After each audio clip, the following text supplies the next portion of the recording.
The logbook entry is dated April 19th. That's 6 days from now. It's in my handwriting. I know that because I've been staring at it for 20 minutes, comparing it to every other note I've written since I got to this station, and it matches. Not approximately. Exactly. Same pressure on the downstrokes, same spacing between words, same slight, backward lean on the capital letters that I've never been able to correct. The entry reads, Boundary Confirmation, Sector 12, Sunset Protocol Complete, no anomalies. I haven't written this. I know that the way I know my own name. But the ink is dry. The page is in sequence, and my supervisor initialed it this morning without comment. My name is Daniel Ashmore. I'm a forest ranger with the U.S. Forest Service, assigned to Ridgeline Station in the Cascade District 6 days ago. Before that, I was at a desk posting in Bend, Oregon, processing trail permits and trying not to think about my marriage. I requested this transfer. Remote station, solo patrol rotation, 5 sectors of Douglas Fir and Elk Trail, and 1 sector, Sector 12, that nobody is allowed to enter after sunset. That was the first thing Carl told me. Carl is the senior ranger here. He's been at this station for 11 years.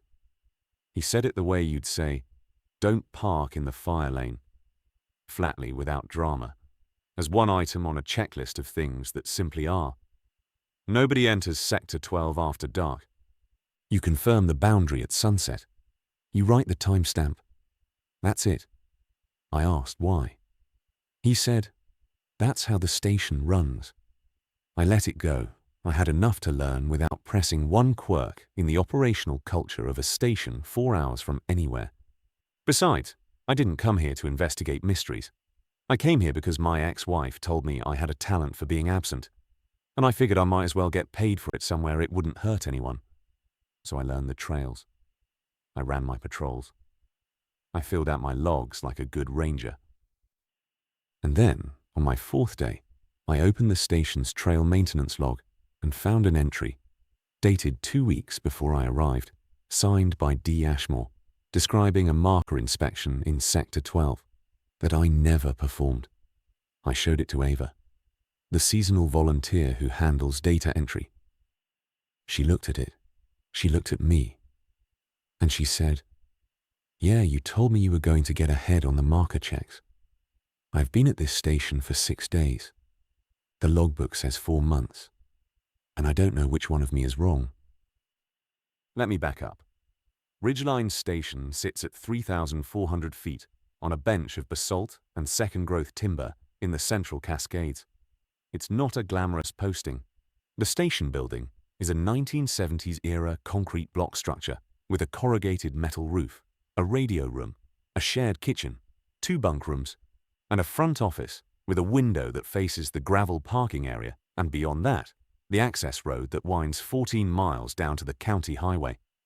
The district covers roughly 18,000 acres, divided into 12 patrol sectors. Sectors 1 through 11 are standard, mixed conifer forest, seasonal creek drainages, maintained trail systems, occasional backcountry campsites. They require routine patrol, trail condition reports, fire risk assessments, wildlife monitoring, the usual. Sector 12 occupies the northeast quadrant. On the map, it's the largest sector, a little over 3,200 acres of unbroken canopy stretching to the district boundary. It has 1 maintained trail, an in-and-out spur that runs from the sector gate to a seasonal creek crossing about 4/10 of a mile in.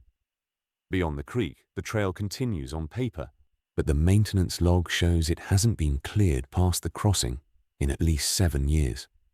On my first day, Carl walked me through the station. He's a quiet man in his mid-50s, lean in the way that people who walk for a living get lean. With reading glasses, he keeps on a lanyard and a habit of answering questions 2 beats after you've stopped expecting a response. The orientation was thorough. Equipment storage, radio protocols, vehicle checkout, fire cache, sector rotation schedule, emergency contact tree. Each sector had a hanging file in the cabinet behind the front desk, tabbed and color-coded. The cabinet had 13 folders, 12 sectors, plus one unlabeled folder at the back, thicker than the rest, with no color tab. I reached for it. Carl's hand was on the drawer before I touched it. Not aggressive, not fast, just there. The way a gate is there. That one's administrative, he said. I'll walk you through it when it's relevant. I pulled my hand back. Carl finished the orientation with the daily checklist. Most of it was standard radio check at 0600, patrol assignments posted by 0700, incident reports filed by end of shift. But the last item was different. It said, Sector 12, confirm boundary. Do not enter. Timestamp. Every evening, Carl said, before the sunset window, you walk to the sector gate, confirm it's closed, and the boundary marker is intact. Write your timestamp on the checklist, and come back. That's it. Don't go in. Even during the day, I asked. Daytime's fine. Daytime, Sector 12 is just forest. Run the trail if you want. Check the creek. Do whatever needs doing. But after sunset, the protocol is boundary only. No exceptions. Has something happened in there? Carl adjusted his glasses. 2-beat pause. That's how the station runs. I didn't push it. I'd transferred from a posting where people argued about break room coffee for 45 minutes. A quirky sunset rule at a backcountry station felt like the easiest accommodation I'd ever been asked to make. I met Ava on my second day. She was maybe 28, finishing a master's in forestry at Oregon State, logging volunteer hours for her thesis research. She handled the station's data entry, digitizing handwritten logs, updating the GIS layer for trail conditions, filing the weekly reports that went to the district office. She was sharp, practical, and unfazed by the station's remoteness in a way that told me she'd grown up rural. You're the new sector guy, she said. Not a question. Transferred from Bend. Carl said you'd been here since January. That stopped me. I got here 2 days ago. Ava tilted her head, like I'd said something mildly confusing, and then shrugged. Must be thinking of the paperwork. Sometimes the transfer orders come through early, and Carl starts logging the position as filled. She went back to her laptop. Anyway, welcome. I filed it as bureaucratic sloppiness. Forest Service paperwork moves at its own speed. Dates get rounded. Positions get logged when they're approved, rather than when they're occupied. It made sense. For 3 days, it made sense. The first week was unremarkable in the way that first weeks at remote postings tend to be the long days of physical orientation disguised as productivity. I walked every maintained trail in sectors 1 through 5. I tested radio coverage from the high points.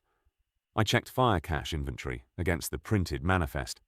I replaced a broken latch on the Sector 3 trailhead gate. I ate dinner with Carl, who said very little, and with Ava, who said quite a lot, mostly about mycorrhizal networks and their implications for wildfire recovery modeling. In the evenings, I completed the sunset checklist. The walk to the Sector 12 boundary took 8 minutes from the station. The gate was a standard Forest Service barrier, tubular steel, padlocked, with a small metal sign that read, Authorized personnel, only beyond this point. The boundary marker was a concrete post, with the sector number stamped into a brass cap. I'd walk out, confirm the gate was locked, note the marker, write my timestamp and walk back. 8 minutes out, 8 minutes in. I did it at sunset on days 1, 2, 3, 4, and 5 without variation. On day 4, I went into Sector 12 during daylight. Carl didn't object. The daytime protocol was standard. Patrol at your discretion, report conditions, maintain trail markers as needed. I signed out at 08:30, took a radio and a daypack, and walked in through the gate. The trail was well maintained for the first quarter mile. Good drainage, clear sight lines. The kind of tread that says someone has been running a Pulaski along the edges recently. The forest was mixed Douglas fir and western red cedar, mature but not old growth, with a healthy understory of salal and Oregon grape. It looked like every other sector in the district, except the markers. Trail markers in the Cascade District follow a simple system: numbered posts at every tenth of a mile, painted blaze on the post, metal tag with the sector and sequence number. Sector 12 should have read 12-01, 12-02, 12-03, and so on. Instead, the first marker I passed was 1207. The next was 1212, then 1203, then 1218. Not random. I could feel a logic in it, the way you can feel the structure of a sentence in a language you don't speak. The numbers weren't scattered. They were sequenced to something, just not the trail. I noted it, kept walking, reached the creek at the 4/10 mark. Creek was low, clear water over cobble, maybe 6 inches deep. Standard late spring flow. I logged it, checked the trail beyond the crossing, overgrown but passable for another few hundred yards, before disappearing into deadfall and second growth. I turned around, walked back, and mentioned the marker sequence to Carl over lunch. "Markers are correct," he said. "They're out of order. 7, 12, 3, 18. That's not sequential. They're in the right order for the trail. The trail is a straight spur. It doesn't branch." Carl set down his sandwich. He looked at me with the expression of a man who has had this conversation before and has decided long ago how much of it he's willing to have. "The markers are correct," he said again. "If you want to renumber them, fill out a trail modification request and send it to district. But right now, they're where they belong." I dropped it. Not because I was satisfied, because I recognized the shape of the wall I'd hit, and I wasn't ready to climb it yet. That afternoon, I pulled the trail maintenance log to check when the markers had last been inspected. I found the entry that ended my first week of normalcy. The log was a binder, handwritten, like most things at Ridgeline. Each page covered one maintenance action: date, sector, task, personnel, notes. I flipped to the Sector 12 tab. The most recent entry was dated March 27th, 13 days before I arrived. It read, "Sector 12 marker inspection. All markers confirmed in position. Sequence verified against current trail configuration. No corrective action required." It was signed D. Ashmore. My hand, my lettering, my initials. I stared at it for a long time. Then I carried the binder to Ava's desk in the data room. "This entry," I said, pointing. "March 27th. That's my name." Ava leaned over, read it, and looked up at me with an expression I can only describe as patient. "Yeah," she said. "You told me you were going to get ahead on the marker checks. You were really thorough about it, actually. Went out there twice." "Ava, I arrived here on April 7th. "Okay," she said in the tone of someone who doesn't want to argue about something that doesn't matter. "I wasn't here on March 27th. I was in Bend. I have apartment rent receipts for March. I have time-stamped emails to the district office about my transfer." Ava looked at me for 3 full seconds. Not alarmed, not confused. More like she was watching a process she recognized and was waiting for it to complete itself. "You should ask Carl," she said finally. "He keeps the personnel file." I went to Carl. He was in the radio room, running the afternoon frequency check. I put the binder on the counter. "This entry is signed with my name and written in my handwriting, and I was not at this station on March 27th. Carl looked at the entry. He looked at me. The 2-beat pause extended to 4. "Are you sure?" he said. "Am I sure I wasn't here? Are you sure about the date?" It was the way he said it, not accusatory, not gaslighting, genuine. Like a doctor asking if you're sure about a symptom, not because he doubts you, but because the answer matters in a way you haven't considered yet. I'm sure, I said. I was in Bend. Carl nodded slowly. Okay, he said. Then the log has an error. I'll note it. He picked up a pen, drew a single line through the entry, and wrote in the margin, "Date discrepancy noted, CA." Then he handed the binder back. That's it? I said. What would you like me to do, Daniel? Explain how my handwriting got into a logbook 2 weeks before I was physically present at this station. Carl took off his glasses, cleaned them on his shirt, put them back on. People cycle through here, he said. Sometimes the paperwork gets ahead of the person. It's a remote posting. Dates drift. If it bothers you, submit a correction to district. That's not a date drift. That's my handwriting. You said you're sure you weren't here. I am sure. Then it isn't your handwriting. It just looks like it. He turned back to the radio. The conversation was over. I want to be clear about something. I'm not a paranoid person. I'm not someone who sees patterns in static or reads conspiracy into clerical error. I spent 4 years at a desk job processing trail permits. I know what paperwork mistakes look like. I know what happens when transfer orders get processed out of sequence, when names are auto-filled from templates, when someone's initials get attributed to the wrong report. This was not that. The entry in the maintenance log was in my hand, not similar to my hand, not close, mine. The way you recognize your own face in a photograph, not by analyzing it, but by knowing it instantly and completely. And Ava remembered me writing it. That was the part I couldn't file away, not the logbook. The logbook could be forged, could be some elaborate hazing ritual, could be a coincidence of penmanship I couldn't explain. But Ava's memory was either genuine or performed, and she hadn't performed it. There was no tell, no hesitation, no rehearsed quality. She remembered a version of me that had been at this station for months, and she remembered it the way you remembered Tuesday. I spent that night going through every document I could find. My transfer order, printed from my email. Effective date, April 7th. My lease termination in Bend, March 31st. My last time-stamped login to the Bend office system, April 3rd. I was in Bend through the first week of April. That was not ambiguous. That was verifiable.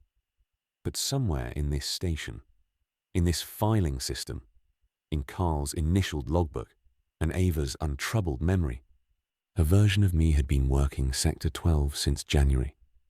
I should have left then. I know that now. I knew it then, too, in the way you know something without it changing what you do. Because here is the thing I have to be honest about. I needed this job. Not just financially. Although the posting came with hazard adjustment pay and subsidized housing, and my savings were thin after the divorce, I needed it structurally.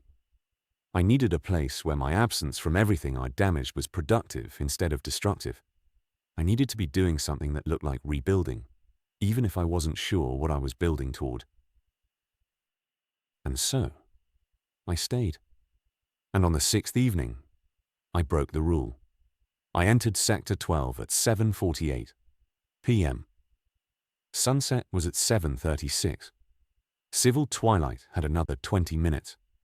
The sky through the canopy was salmon and copper, the light going flat the way it does when the sun drops behind the ridgeline, but hasn't fully set. I logged my entry in the day use register at the gate. I carried a handheld radio, a GPS unit, a headlamp I didn't turn on yet, and a small notepad. I told no one I was going in. Carl had left for the evening. He lives in a cabin a quarter-mile south of the station that he's occupied for the full 11 years. Ava had driven down to the county highway to get cell service. The trail was the same trail I'd walked 2 days earlier. Same tread, same markers in their wrong but apparently correct order. The light was low but functional. The forest was quiet in the ordinary way forests are quiet at dusk. Insect noise tapering. bird calls spacing out, the understory going still. I walked for 20 minutes. According to my GPS, I covered 1.7 miles. The creek is 4/10 of a mile from the trailhead. I had not reached the creek. I stopped. Checked the GPS again. The track log showed a clean, consistent line. No loops, no doubling back, no signal drift. 1.7 miles, bearing northeast. Pace approximately 3 miles per hour. Everything was consistent except the fact that I was standing on a section of trail that should have been a mile past the creek, and the creek was nowhere. Not behind me, not ahead of me. Just absent, as if the trail had stretched without changing its appearance. I turned around. The walk back took 9 minutes. The GPS logged it as 0.3 miles. I came out through the gate at, according to my watch, 11:02 p.m. I looked at the station clock through the front office window. 8:24 p.m. I stood in the parking area and held my watch next to my face and looked at it the way you look at someone who's told you a lie so obvious it loops back around to unsettling. 3 hours. My watch said I'd been in the sector for over 3 hours. The station clock said 36 minutes. I went inside, reset my watch, wrote it off as a malfunction. Quartz watches lose time, batteries die, circuits glitch. It happens. I sat at the desk and opened my incident log to record the discrepancy. The page was already partially filled. Below the entry I'd written before going in, entering S12 at 1948. For sunset period trail assessment, there was an additional line. My handwriting, my pen, my ink. Creek contact at 8:31, water level nominal. I never reached the creek. I touched the words. The ink was dry, not fresh, hours dry at minimum. I pressed my thumb against the page and it didn't smear. I sat at that desk for 45 minutes, doing nothing. Not thinking, not deciding. Just sitting with the knowledge that somewhere in the last 36 minutes, or 3 hours, depending on which clock I trusted, a version of my hand had written a sentence I didn't write about a place I didn't reach. I went back the next evening. I know how that sounds. But I need you to understand the geometry of the decision. If I reported the discrepancy to the district office, I would be a new transfer with 6 days on station, claiming that the logbook was haunted. If I told Carl, he would draw a line through the entry. Write, discrepancy noted, and change the subject. If I told Ava, she would remember the creek contact, because, to her, it happened. The only way to understand what was occurring was to go back in with better documentation and see if the pattern held. This time, I brought a handheld digital voice recorder, a Zoom H1, and I use for personal notes. I also brought a roll of orange surveyor's tape. My plan was simple. I would enter Sector 12 after sunset, mark my position with tape every 200 feet, walk to the creek or as far as the trail allowed, and record continuous voice notes to establish an unbroken audio timeline. I entered at 7:41 p.m. sunset. At 7:37, I pressed record on the Zoom. I tied the first strip of tape to a low branch 10 feet past the gate. This is Daniel Ashmore, April 13th, 7:41 p.m., entering Sector 12 for the second consecutive sunset period assessment. Tying marker 1 at the trailhead. Weather clear, wind calm, temperature approximately 52 degrees. I walked. Every 200 feet, I tied a strip of tape and called out the marker number into the recorder. The GPS tracked normally. The trail was the same. The markers, 12-07, 12-12, 12-03, 12-18, were in the same sequence. At marker 3, I reached the creek. It was there, right where it was supposed to be, 4/10 of a mile from the trailhead, exactly as mapped. I recorded. Creek contact. 8:19 p.m. Water level low. Clarity good. Flow rate approximately 1 cubic foot per second. Everything tracking to daytime conditions. No discrepancies on approach. I stood at the creek for 2 minutes. I listened. The forest was quiet. Not silent, which would have been its own warning, but quiet in the way an unpopulated forest is quiet after dark. Frog calls from downstream. Occasional branch movement. Nothing wrong. I turned back. The surveyor's tape was visible. Orange strips catching the last diffused light in the canopy. They were present, in order, properly spaced. I counted each one as I passed, all accounted for. I exited the gate at 8:38 p.m. Watch and station clock agreed this time. 8:38. The GPS showed a clean out and back, total distance 0.8 miles. Everything was right. Everything checked out. I sat at the desk feeling like an idiot. Maybe the previous night had been a genuine malfunction. Watch, GPS, and my own fatigue conspiring to produce a discrepancy I'd inflated into something sinister. I poured a cup of coffee, feeling the tension drain from my shoulders, and reached for the voice recorder to play back the notes and confirm the timeline before deleting them. I pressed play. The first recording was mine. This is Daniel Ashmore, April 13th, 7:41 p.m., entering Sector 12 for the second consecutive sunset period assessment. The second recording was mine. Marker 1. Correct. The third recording was mine. Marker 2. Correct. The fourth recording was mine. Marker 3. Creek contact. 8:19 p.m. Correct. The fifth recording was mine, and I did not make it. Marker 4. 200 feet past the creek crossing. Trail narrows here. Some deadfall across the path, but passable. Bearing still northeast. Sixth recording. Marker 5. Trail opens into a small clearing, maybe 30 feet across. No maintained features, but there's a fire ring. Old, silted in, hasn't been used in years. Timestamp 8:47 p.m. Seventh recording. Marker 6. Back in canopy. Dense. The trail isn't really a trail anymore, more like a game path. Something large uses this regularly.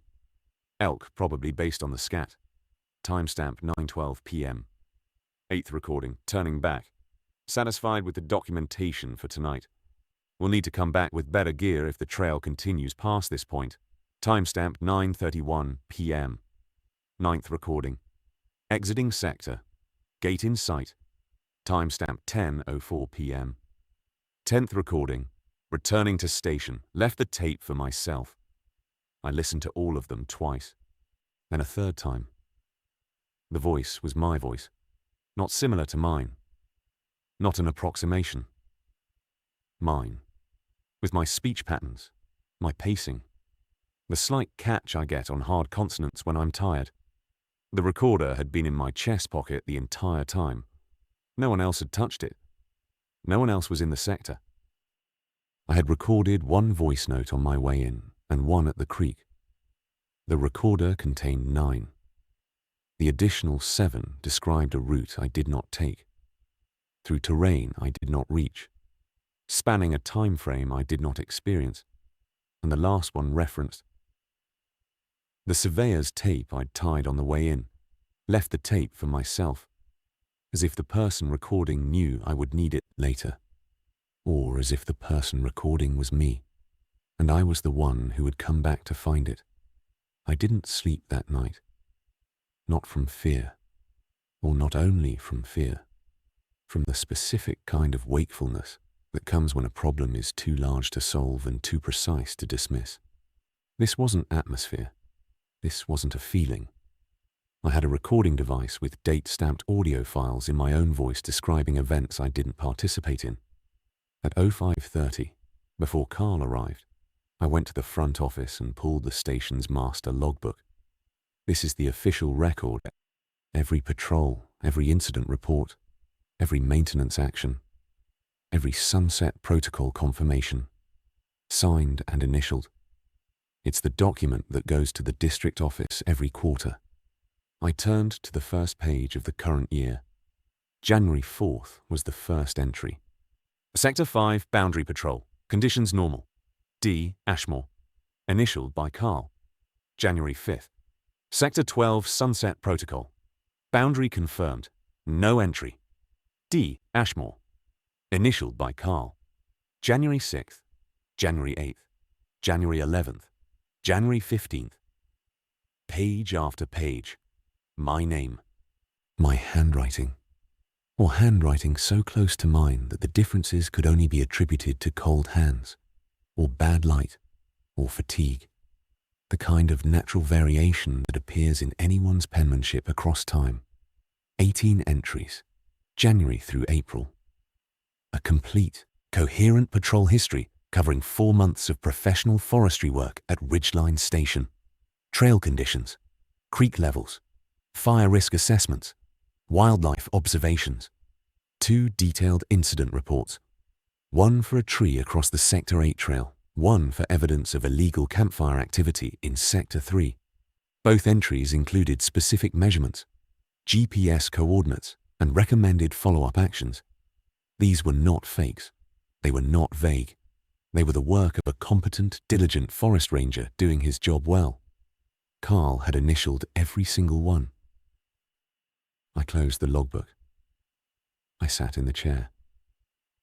The light was coming up through the front window, catching the dust motes in the air, the way early light does, giving the room that clean, suspended quality that morning brings to empty offices. I opened the logbook again and checked the last page with entries. Tomorrow's date, April 14th, already filled in. Boundary confirmation, Sector 12. Sunset protocol complete. No anomalies. D. Ashmore. Initialed by Carl. The ink was the same shade as every other entry. The same pen. The same hand. I looked at Carl's initials. The same practiced, economical CA he puts on everything. And I could not tell whether they'd been written yesterday, or a month ago, or this morning. I heard gravel crunch outside. Carl's truck pulling into the parking area. I closed the logbook and put it back. When Carl came through the door, coffee thermos in hand, I was standing by the front counter with the kind of expression that I imagine looked normal enough if you weren't looking for cracks. "Morning," he said. "Carl." He set down his thermos, hung his jacket on the hook, adjusted his glasses, looked at me with his steady, unhurried patience. "You were in the logbook," he said. Not a question. "My name is on 4 months of entries." "Yes. I've been here for 6 days." Carl poured coffee into his mug. He did it slowly, the way he does everything. Not performatively, not stalling, but with the genuine unhurriedness of a man who has decided that speed doesn't help. "You're catching up," he said. "What does that mean?"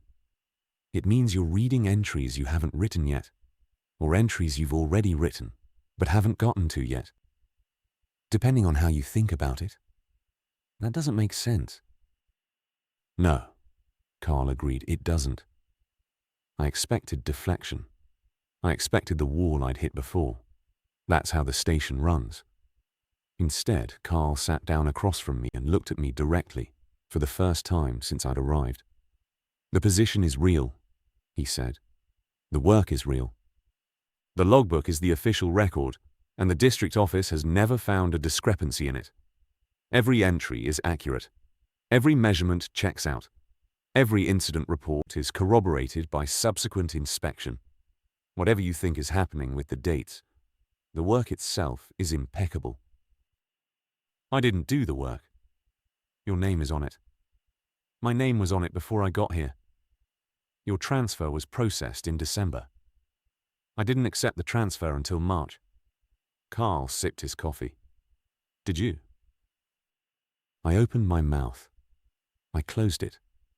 I had a vivid, specific memory of reading the transfer offer in my Bend apartment and accepting it 3 days later, in the second week of March, after a phone call with my ex-wife in which she told me that staying in Bend wasn't healing. It was hiding. But I didn't have the transfer acceptance email in front of me. I had my memory. And the station had 4 months of records. The rule about Sector 12, I said. The Sunset Protocol. What is it actually about? It's about the boundary, Carl said. What boundary? The one you confirm every evening. Carl. He set down his mug. I've been at this station for 11 years. I've never entered Sector 12. Not during the day. Not after sunset. Not once. My job is to maintain the station, support the sector ranger, and initial the logbook. That's what I do. Why? Because someone has to stay on this side. The sentence landed in the room and stayed there. Not dramatic, not ominous. Practical. The way a man says someone has to hold the ladder when another man is on the roof. This side of what? I said. Carl put his glasses back on. He stood up. He picked up his thermos. You'll need to talk to Ava about the trail marker data, he said. The digitization is behind schedule. The conversation was over. I did something that afternoon that I'd been told, in the gentlest possible terms, not to do. I went looking for the people who'd held this position before me. The personnel files were in the filing cabinet, the one with 13 folders. Carl kept it locked, but the key was on the same ring as the gate keys, hanging on the hook by the door. Forest Service security is built on the assumption that everyone with access is authorized. I pulled the unlabeled 13th folder. Inside were 3 personnel records, not full files.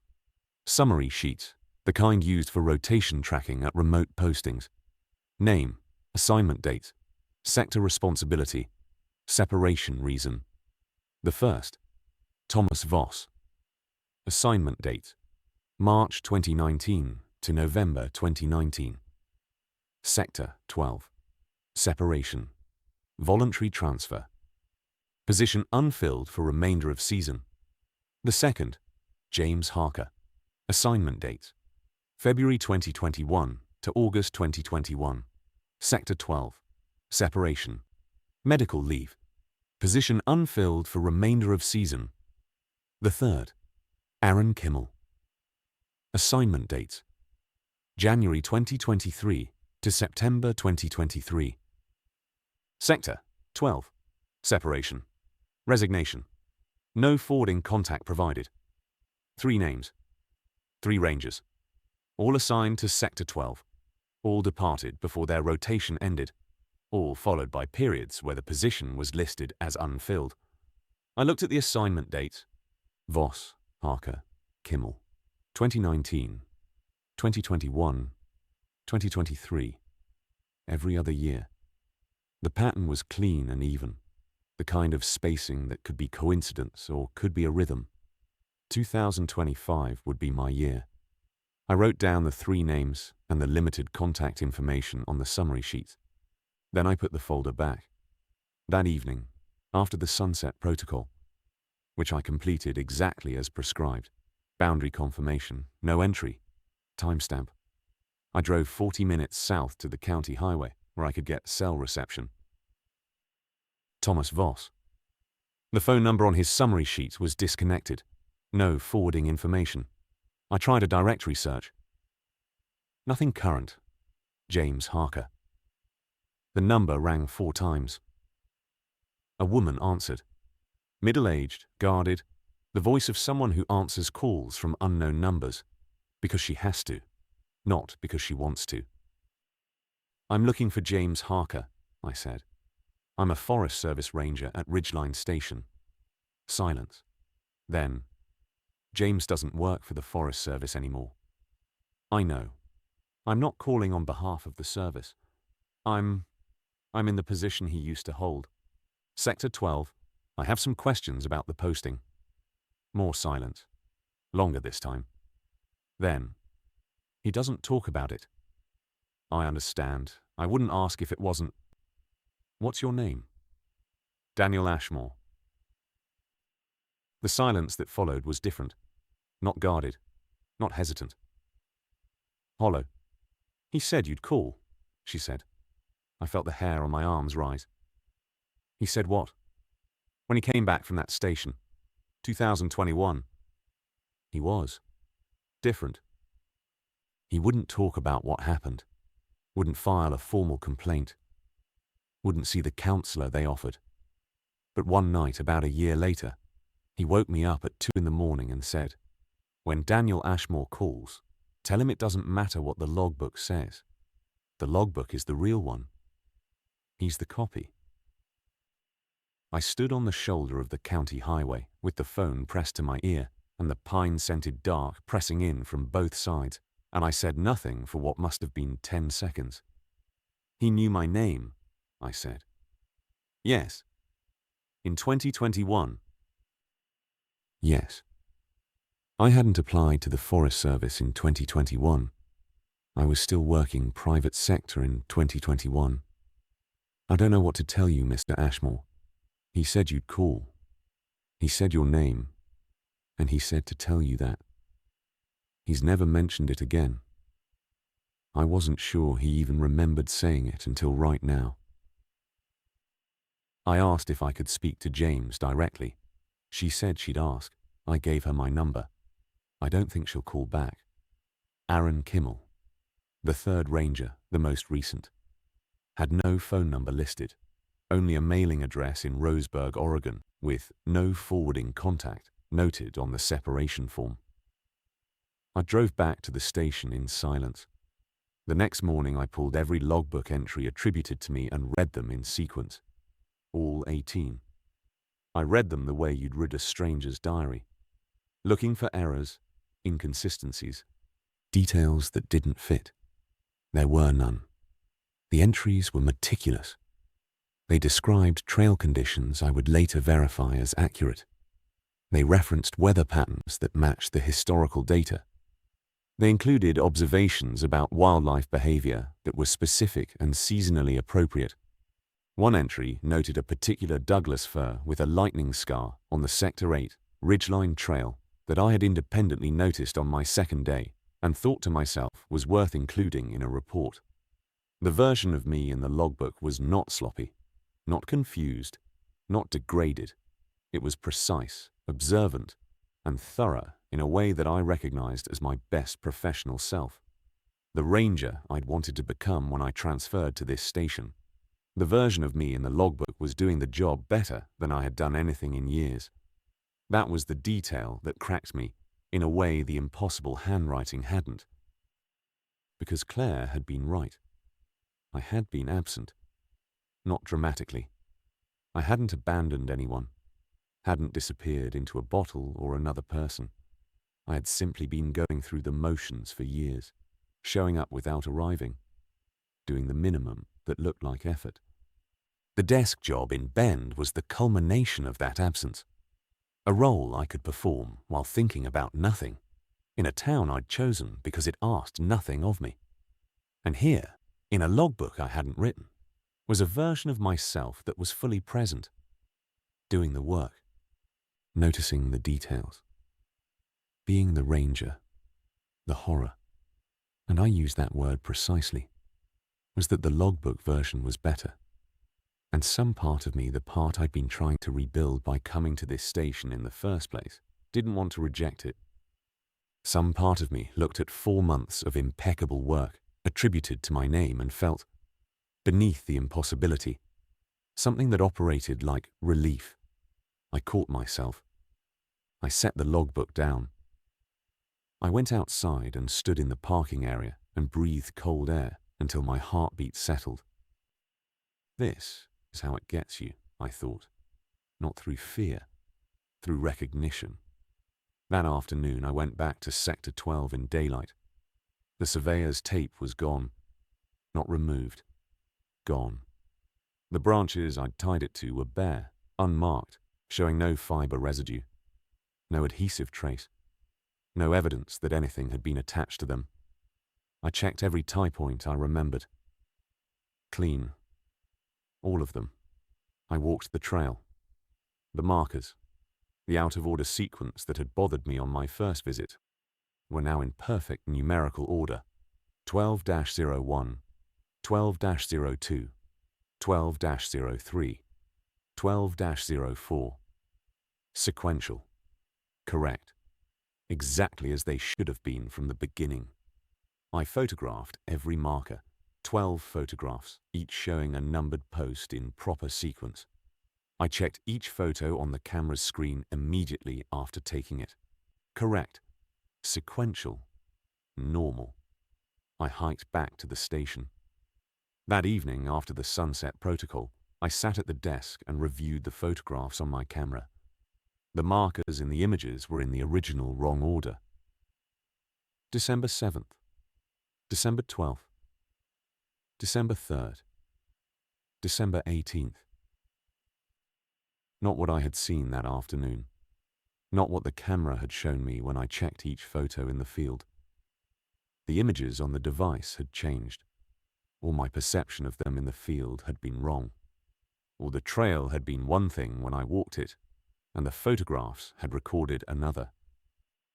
I set the camera down very carefully, the way you set down something that might be fragile or might be dangerous, and you haven't decided which. The following morning, I drove south.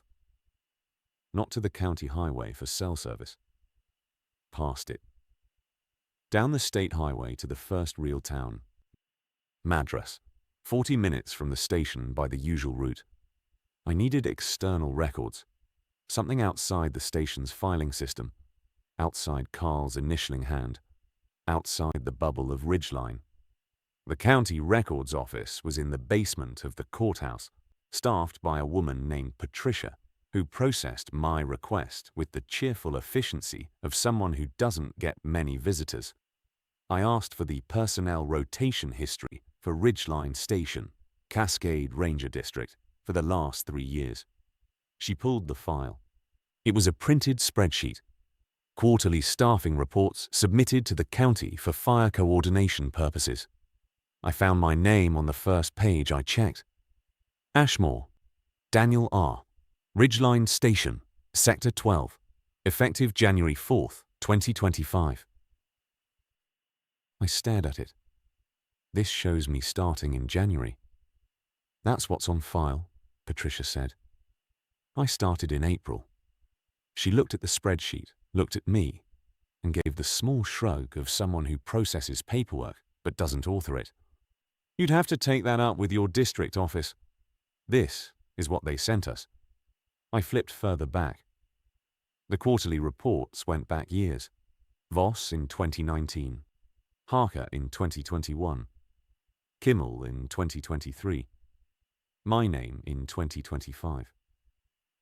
But between the assignments, during the periods listed as position unfilled on the station's internal records, the county reports showed something different. They showed continuous staffing. No gaps. The Sector 12 position at Ridgeline Station had been continuously occupied for at least 6 years. The names during the unfilled periods were illegible, not redacted, not blacked out. Just written in a hand so cramped and layered that the letters collapsed into each other, as if multiple names had been written in the same space. I asked Patricia if I could get copies. She made them without question. Government records, public access. I also pulled the incident report archive. Ridgeline Station filed incident reports through the county system as a backup to the federal database. I found 7 reports filed under my name. 7, spanning February through April. The reports were detailed. One described a downed tree blocking the Sector 8 trail. The same event Carl had mentioned, the same event the logbook recorded. The report included a GPS coordinate, a photograph reference number, and a damage estimate. I checked the date. February 12th. I was in Bend on February 12th. I had been at my desk, processing trail permits, eating a microwave burrito for lunch, and wondering if I was going to spend the rest of my career pretending that was enough. But according to the county records office, according to the district reporting system, according to the printed, filed, archived public access paperwork, I'd been standing in a forest 180 miles away, measuring a fallen Douglas fir with professional precision. I drove back to the station. The drive took 40 minutes, same as always. That evening, something shifted. Not in the environment. In me. I was sitting at the desk, reviewing the county copies, when Ava came in. She'd been in the data room all day, working on the GIS updates. She set a mug of tea on the counter and sat down across from me. "You've been in the files," she said. "Yeah." "And you drove to Madras?" I looked up. "How do you know that?" "You mentioned it this morning, before you left." I didn't mention it to anyone. Ava wrapped both hands around her mug. She looked at me with that same patient expression. The one I was beginning to understand was not patience at all, but practice. She had seen this before. Not this specific conversation maybe, but this shape. This stage. "Daniel, can I ask you something?" "Go ahead." "When you accepted this transfer, when you decided to come to Ridgeline, how did you feel about it?" I didn't answer immediately. The question was too personal for the setting and too precisely aimed for a casual conversation. "Like it was the right move," I said. "Did it feel like a decision? Or did it feel like arriving somewhere you were already expected?" The honesty of the question hit me harder than any logbook entry, because the truth was, it had felt like the latter. The transfer hadn't felt like a choice. It had felt like the end of a long, slow approach, as if I'd been moving toward this station for years, and the acceptance paperwork was a formality, acknowledging something already in progress. "Ava, how long have you been at this station?" "Same as you," she said. "Since January." "Since whenever you say I got here." That's not an answer. It's the only honest one. She picked up her mug. "I don't think the dates work the way you want them to. I think you're trying to find the real timeline. The original one. The correct sequence. And I think you're going to keep looking until you realize there isn't one. There's just the record. And the record says you've been here." She went back to the data room. I heard her keyboard resume its quiet clicking. I didn't sleep well that night. Not insomnia. Something worse. I slept normally. 7 hours. And woke with the feeling that the 7 hours had contained more than sleep. There was a residue in my body, muscle fatigue in my legs, a tightness in my shoulders, dirt under my fingernails that I didn't have when I went to bed. I checked my boots by the door, muddy, freshly muddy. The treads packed with the red-brown clay that only occurs in one place in this district. The creek drainage in Sector 12. I checked the logbook. A new entry in my handwriting, dated overnight. Sector 12 night assessment. Creek level stable. Trail conditions nominal beyond the crossing to 1.2 miles. Returning to station at 0340. Initialed by Carl. Carl doesn't stay at the station overnight. Carl goes home to his cabin at the end of each day. But his initials were there, fresh, in the same pen as every other entry. I called the district office. The satellite phone in the radio room connects to the regional dispatch center in Redmond. Cascade District Dispatch. "This is Ashmore at Ridgeline. I need to verify my personnel record." "Go ahead." "What is my start date at this station?" A pause. Keyboard sounds. "January 4th, 2025. Not April. January 4th. You called in January to confirm your housing assignment. I have the note right here." "Who took that call?" "I did." "You remember it?" "I remember it because you asked me the same question. Whether I remembered the call. You asked me that in February too." I gripped the handset. I called in February. You call every few weeks to verify your start date. Honestly, Mr. Ashmore, it's in the system. The date hasn't changed. I put the phone down. I sat in the radio room and looked at the wall, which was covered with the kind of notices and schedules and pinned memos that accumulate in any government office. Among them was a photograph, a Polaroid, slightly faded, pinned beneath a fire weather forecast from the previous season. The photograph showed the Ridgeline Station parking area, Carl's truck on the left, a Forest Service vehicle on the right, the same one I'd been assigned. Between them, standing by the station door, was a figure in a ranger uniform. The figure was me. The photograph was dated on the white strip at the bottom, in Carl's small, careful hand, January 5th, 2025. I was in Bend on January 5th. I was sitting in my apartment reading the transfer offer for the first time, thinking about whether a remote posting was running away from my problems or running toward a solution. But in the photograph, I was here, standing in the parking area, wearing the uniform, looking directly at the camera with an expression I can only describe as settled, the face of a person who is exactly where they expect to be. I tried to leave. Let me describe what that was like, because it's important that you understand it wasn't dramatic. There was no barrier, no locked gate, no vehicle malfunction. The truck started fine. The road was clear. The weather was calm. I drove south. The access road from the station to the county highway is 14 miles of graded gravel, one lane with pullouts, dropping about 1,800 feet in elevation through switchbacks and old timber.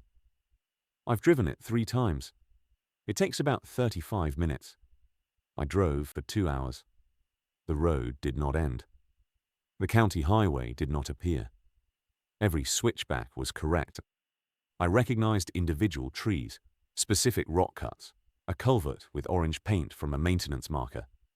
The road was the road. The landmarks were the landmarks. The distance just kept accumulating without resolving into arrival. I stopped. I checked the GPS. It showed my position as 14 miles south of the station, exactly where the county highway should intersect. I was looking at the GPS screen and looking at the road in front of me, and they didn't agree. The GPS said I was at the intersection. My eyes said I was on a gravel road in the middle of forest, with no intersection in sight. I turned around. The station was 12 minutes behind me. I tried again. Drove for an hour and a half. Same result. The landmarks repeated. Not looping, not recycling, just extending without arrival, as if the distance between the station and the highway was a number that kept incrementing without reaching its target. I tried the fire access road east. It curves through a drainage and connects to the highway at a different point, 30 miles from town. I followed it for 50 minutes. It deposited me at the station's west entrance.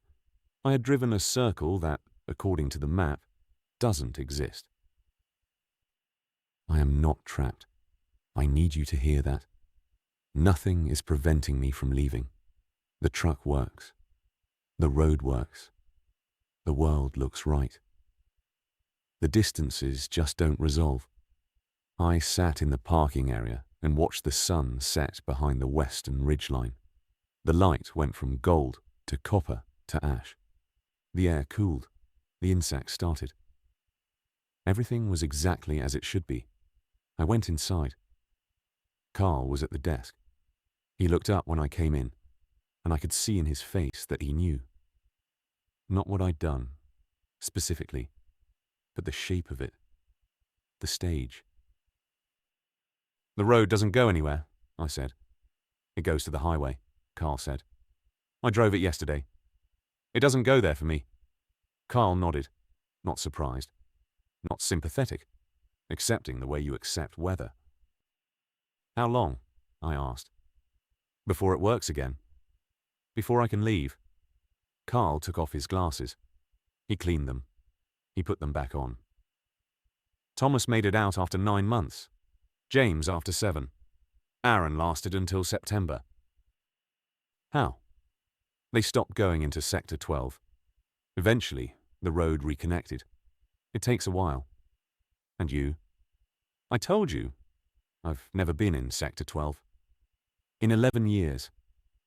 In 11 years, I maintain the station. I initial the logbook. I stay on this side. This side of what? Of the record. I sat down across from him. Carl, I need you to be straight with me. He was quiet for a moment, longer than his usual 2-beat pause. When he spoke, his voice was different. Not warmer, not softer, just less managed. The position is real. The work is real. The entries in that logbook are the most accurate patrol records in the entire Cascade District. Every measurement checks out. Every observation is confirmed. The district office has commended this station 3 times in the last decade for the quality of its reporting. But no one is doing the work. You're doing the work. I've been here for... I stopped. Because I didn't know anymore. I'd been here for 6 days. Or for 4 months. Or for however long the logbook said. My memory said one thing. Every record I could access said another. And the records were right. Provably, verifiably, externally confirmed. Carl, the woman I spoke to, Harker's wife. He told her that the logbook is the real one and the Ranger is the copy. Carl considered this. James had a hard time. Is he right? I don't think it's that simple. Then what is it? I think you go into Sector 12 and you do the work. I think it's good work. I think the records are accurate. I think the dates don't behave the way they do everywhere else. And I think the version of you that does the job and the version of you sitting here asking me about it are both you, just not at the same time in the way you're used to. That isn't possible. The logbook is accurate. That's not the same as possible. At this station, Carl said. It is. I spent 2 days not entering Sector 12. 2 days of standard patrol in Sectors 1 through 11, standard sunset protocol, boundary confirmation and timestamp, no entry. I ate meals with Carl and Ava. I filed reports. I fixed a drainage issue on the Sector 6 trail. I did the job. Each morning, new entries appeared in the logbook. My handwriting. My name. Describing patrol work in Sector 12 that I had not performed. Detailed, accurate, professional. Each morning I woke with mud on my boots and fatigue in my legs. On the second morning, I found a new voice note on the Zoom recorder. My voice. Recorded at 2:17 a.m. Daniel, the creek is up. You'll want to adjust the Sector 12 report before Carl sees it. The measurement from last night was 2.3 cubic feet per second, not 1.8. Honest mistake. You were tired. The recording was correcting a measurement in a report I hadn't written, performed during a patrol I hadn't taken, at a time when I was, as far as I knew, asleep in my bunk. And the correction was right. I checked the logbook entry. It read 1.8 cubic feet per second. The historical data suggested 2.3 was more consistent with the current conditions. The voice on the recorder, my voice, was more accurate than the logbook. The copy was correcting the record, or the record was correcting the copy. I was losing the ability to tell which one I was. On the third morning, I made my decision. Not the decision you'd expect. Not to run, not to fight. Not to enter Sector 12 one final time and demand answers from the empty forest.